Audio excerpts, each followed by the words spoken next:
Fuck that one. Alright then.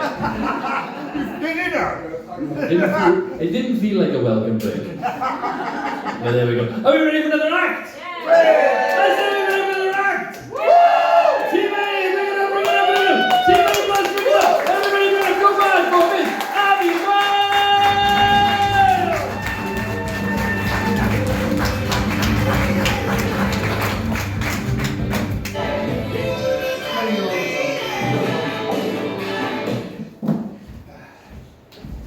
Technology.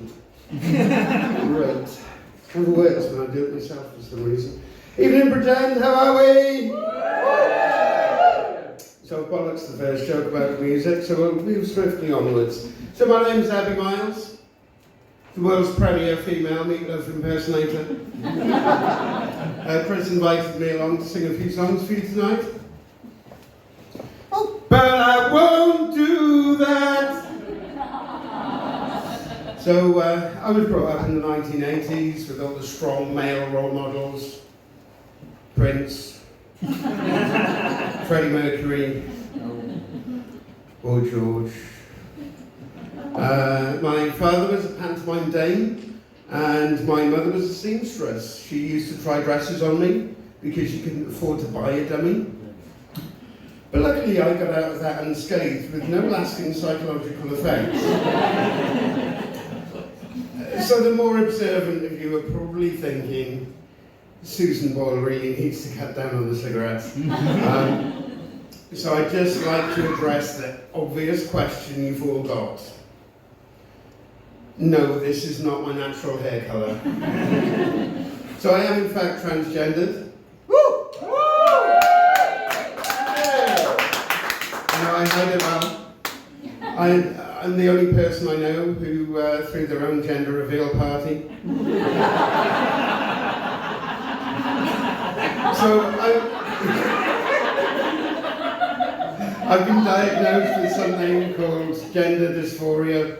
For those who don't know what it is, basically it means I'm not comfortable in my own foreskin.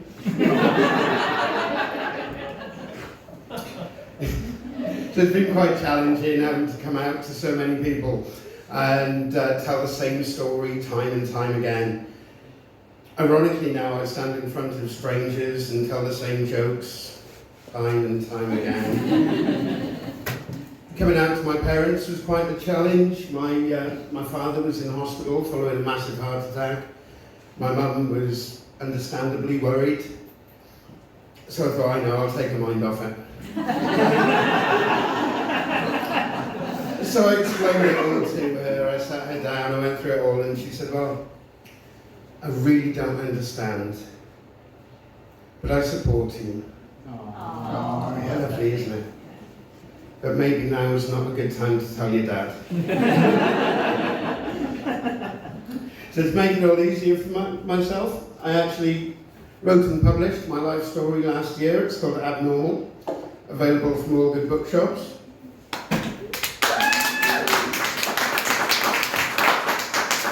And Amazon. Please buy it, I'll get about 40 pence. Happy days.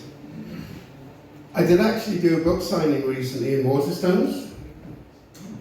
I wrote I Hate You on 9 3/4 Harry Potter books.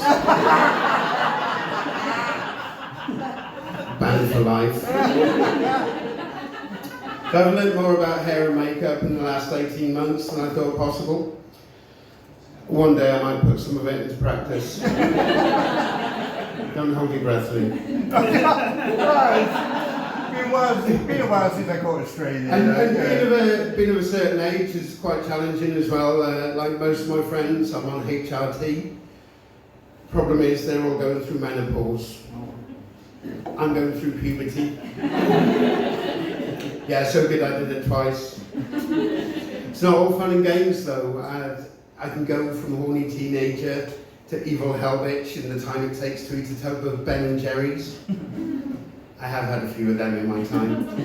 This is the body Ozempic forgot. I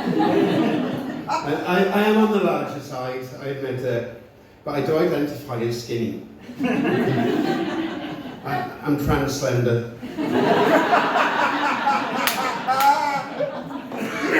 I have recently been diagnosed with a really inconvenient combination of illnesses, though. The doctor told me I have bulimia and amnesia. Yeah, binge, I forget to vomit. So I'm one of those people who still doesn't know what they want to be if they grow up. I wish I'd have spent a lot more time listening in the careers lesson in school, but it's so boring. They made you do that test that tells you your ideal job. Always came back as brain surgeon or bin collector, didn't it? There was never any middle ground. And to make things difficult for me, when I was 11, I found out I was red-green colourblind. So that took all the good jobs off the table. I was actually in Greggs the other day, and I asked for red sauce on my bacon roll, and they gave me brown. Still don't know whose fault that was. But I have always had a... Did someone just drop a penny? That's a good joke. So, thank you, I'll mark that one down. I don't just realise who Tracy is. We're in school. So, I've always had a love for comedy. I always wanted to do comedy. Ironically, it's only now I've had the balls to do it. It's twice Luke's choked on his drink, so I get the rights for free. So I've been really desperate now. I've been doing this for a few months, and I'm really desperate to get paid comedy work. Very difficult. So I thought, I'll take anything. So I actually took a job in a fetish club recently. I say gig, I have a humiliation fetish. So I thought if people were paying to laugh at me, it was a win-win. So I got up on stage, I did my set. Nobody laughed. Aww. Best night ever. So I've got a really addictive personality though. I'm so grateful I got introduced to comedy and not crack. I have recently become patron of a new charity though.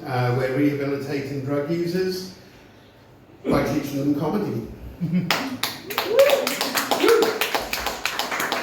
Yeah, it's called Crack Jokes, not Pipes. But I was thinking recently, all of the great comedians always had some sort of addiction issue or deep personal trauma. Obviously, I've got nothing like that, so I thought I need to find something to make me funnier. So I thought, I know, I'm going to get myself a drug habit.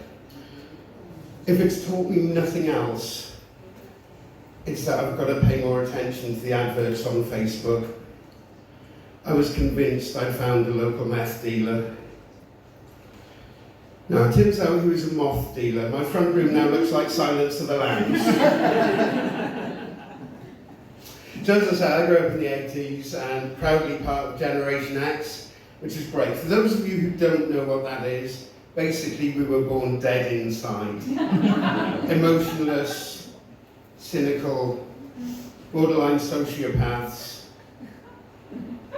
That reads a lot like my Tinder profile. But we didn't have to worry about that back in the day. We could just go to the pub, have a few beers, meet the love of your life, have a drunken fumble out the back, get stuck with them for 30 years. And nowadays you don't get that. The pubs now have been taken over by coffee shops, and you go into the caffeine emporiums, and you see the teenagers there on dates. I say dates, they're on their phones, ignoring each other. And I was in one the other day, there was this middle-aged guy there, on his own, no phone, no laptop, just drinking coffee, like a psychopath. But I've noticed with youngsters now, they're so obsessed with YouTube and TikTok and that, and it seems they'd rather watch a 2-hour review of a movie than watch the actual 90-minute movie itself. We wonder why we're doomed, and that would really annoy me. I hate movie spoilers. And it happened to me back in the 90s. There was this big film, everyone was raving about it, it won loads of awards. I thought, I'm going to see what the fuss is about. So I got myself tickets, and I was on my way there, I saw a friend, And I said where I was going. He said, oh, I've seen that film, it's amazing. Especially that bit towards the end, and the way they did it ruined it for me. Absolutely ruined it for me. To this day, I still can't watch Titanic. So, ladies and gentlemen, you've been fantastic. I've been Abi Myles, and before I go, one last joke. Premature clapping. Final joke before I go. How many gender-critical people does it take to change a light bulb? What do you mean change? You can't change, you're a light bulb. You'll always be a light bulb. Thank you, everybody. Good night.